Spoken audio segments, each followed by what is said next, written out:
We're going to start with a couple of videos. The first video is how to use Google Scholar, and then how to use Google Scholar citations.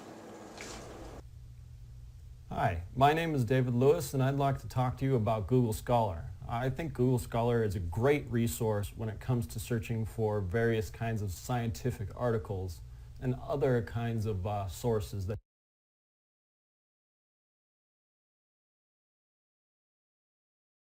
you might be interested in. In fact, Google Scholar is great for doing any kind of research, whether it's scientific or not. And one of the best things about Google Scholar is that it is completely free. You don't need to sign in, you don't need to spend any amount of money, and you have access to Google's awesome search engine that will allow you to find pretty much anything that's been published in the last few decades. It's pretty awesome how easy it is. Unfortunately, there are some limitations. When you use Google Scholar, you'll find that you do not have full access to everything that's out there. Many articles, many sources are only going to give you like a little sample, like just an abstract or just a title, and you won't be allowed to have full access to that source. So that can be kind of a bummer when you come across that. But for the most part, you'll have access to more sources than you would ever need. So if you'd like to try out Google Scholar, what you want to do is go up to your address bar, type in scholar.google.com, which will bring you to this page that we're looking at right here. But now this is, for most students, the hardest part, because what you need to do now is just spend some time thinking. You want to think about the various topics that you're interested in, and you want to try to figure out a good key term, a good word that you can search for in order to find articles and other sources about that topic. So what is it you're interested in? If you're interested in, depression, for example, like mood disorders, then you would want to type that in the box you see right up here in this search box. So for the sake of this demonstration, let's just go ahead and type in the word depression. So now what we want to do is click on the search button, and Google will do a super fast search and find all of the most relevant sources on the topic of depression. So just go ahead and click that search button right there.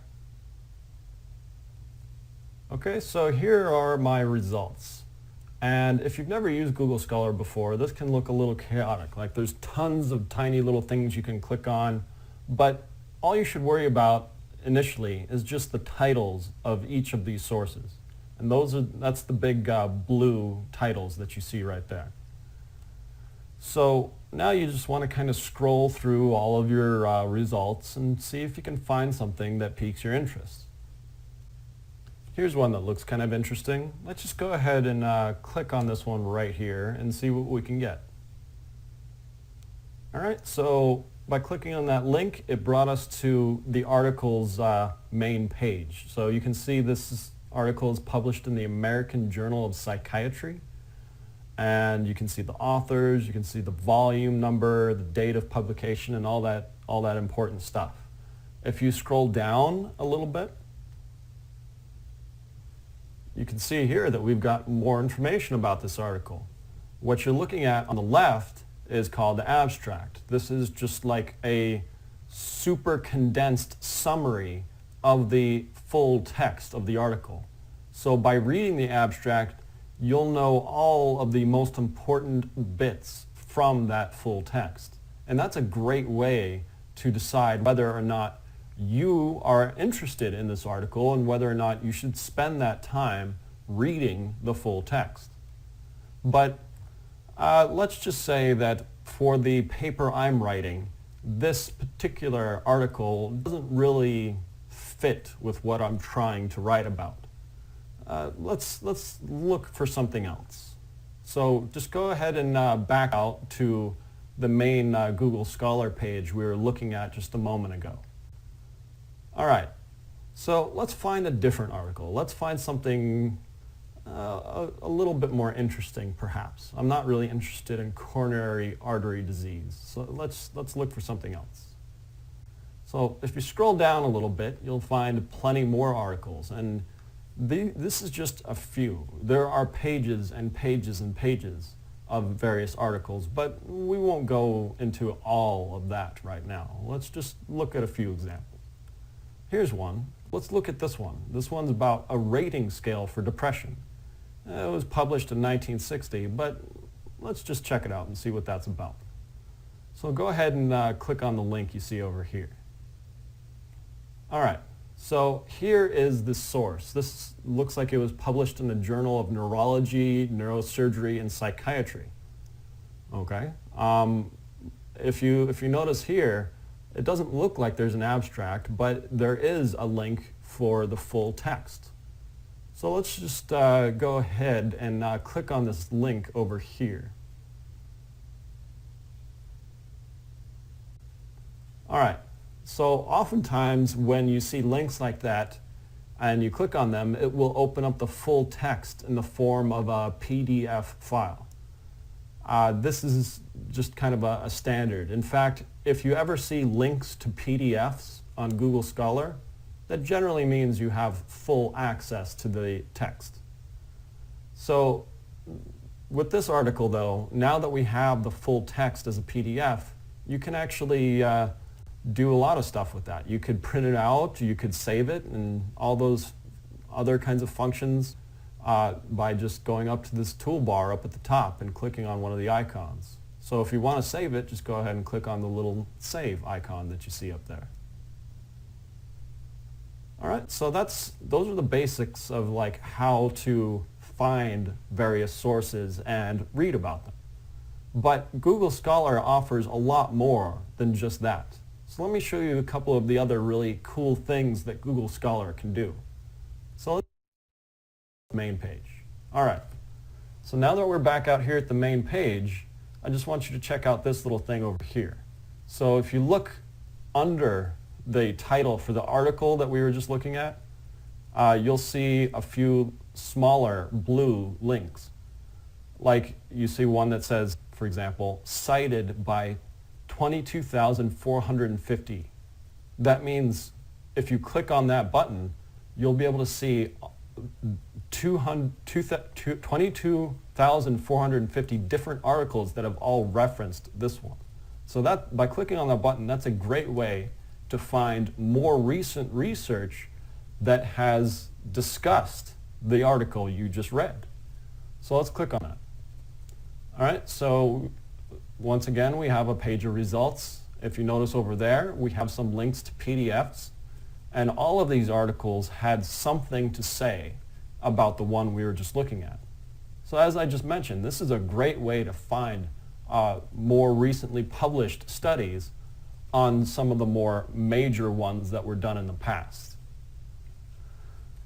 Let me show you another cool thing you can do. So now that we're back here at the main page, let's look at related articles. That's the button you see right next to it. So if you click on this button, it will take you to another search page. But now what you're looking at is what Google deems to be related. So these are all the sources that are, for whatever reason, considered to be related to the one you were looking at. If you look at these sources, it seems pretty clear why Google Scholar believes they're related. Most of these have to do with either anxiety or depression or how to rate these various kinds of mental disorders. So some of these might be exactly what you're looking for. So using this, looking up the related articles to an article you found on Google Scholar can be a great way to find something that might be harder to locate just using a simple Google Scholar search. But there's one last thing I'd like to show you. So let's go back out to that main page one more time. So now that we're here, you can see there's a few more buttons, but the only one that I really want to point your attention to is the one that says Cite. So why don't you go ahead and click on that. If you click on that button, and you see all of the sources have these buttons, but if you click on this one, it will show you exactly how to format your reference page entry for that source. And it shows you how to do it in MLA, APA, Chicago, Harvard, and Vancouver format. But since this presentation is for a psychology course, we're going to be concerned with the APA style. Now, Google Scholar automatically generates these things, and it usually does a pretty good job. Unfortunately, it's not perfect. If you're familiar with APA style, you'll recognize the fact that it has incorrectly formatted the journal title. I'm going to post another video pretty soon going into more detail about those kinds of APA style conventions. So we won't go into detail about that right now. All right, so that's pretty much everything I have to say about Google Scholar. There's a lot of really great stuff on there, and it just takes some time and some patience in order to find a few really good articles. But if you're willing to put in the time, then I'm sure you'll be able to find something that you really think is interesting, and it will be a resource I'm sure you'll use many times throughout your life in order to find more scientifically based sources. So that's it. I guess I'll see you in the next. Bye-bye. Yeah, bye. Hey, so did you guys learn something new with Google Scholar? Did you ever play with the citations or the site it works? The next video that I'm going to show is related to Google Scholar citations. It's just a 3-minute video, and you can see, you can record, you can save your articles. If you have a Gmail account, you can save your articles automatically. This is by the Hong Kong University of Science and Technology. By the end of this session, you will have learned how to sign up for a Google Scholar Citations profile and how to manage and keep track of your citations. What is Google Scholar Citations? Google Scholar Citations provides a simple way for authors to keep track of citations to their articles. In addition, you can choose to have your list of articles updated by Google Scholar automatically.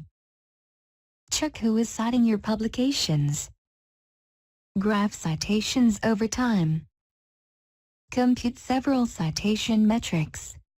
Your citation metrics are computed and updated automatically as Google Scholar finds new citations to your work on the web. And to make your profile public, so that it may appear in Google Scholar results when people search for your name.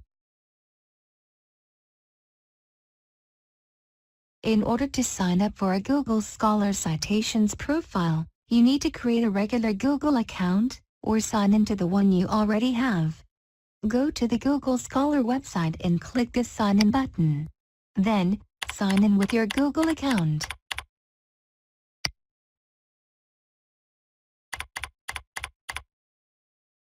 Click the Sign In button. Then, select My Citation. The Citations sign-up form will ask you to confirm the spelling of your name and to enter your affiliation. Also your university email address and your areas of interest. Then, click Next Step to continue. You will see groups of articles written by people with names similar to yours. Click Add All Articles next to each article group that is yours. When finished, click Next Step. Once you're done with adding articles, it will ask you what to do when the article data changes in Google Scholar. You can either have the updates applied to your profile automatically, or you can choose to review them beforehand. Then, click Go to My Profile. Now, you have finished and can see your profile. This is a good time to make a few finishing touches. Double-check the list of articles, and consider uploading a photo of yourself. Once you're satisfied, you may make your profile public. You can manage your citations further by using the Actions drop-down menu. If you need further help or additional information about Google Scholar Citations, please come to visit our information desk at the ground floor of the library. Okay, so that's mainly if you're publishing works, but as students, it might be useful to have a profile up so you can introduce yourself to other scholars. And sometimes another avenue of finding articles that you might not be able to find here or into Library Alone is to ask the creator of the journal article. Sometimes they will be benevolent and send you an article, especially if it's something older. So it's always good to start networking with other researchers and academic folks as well.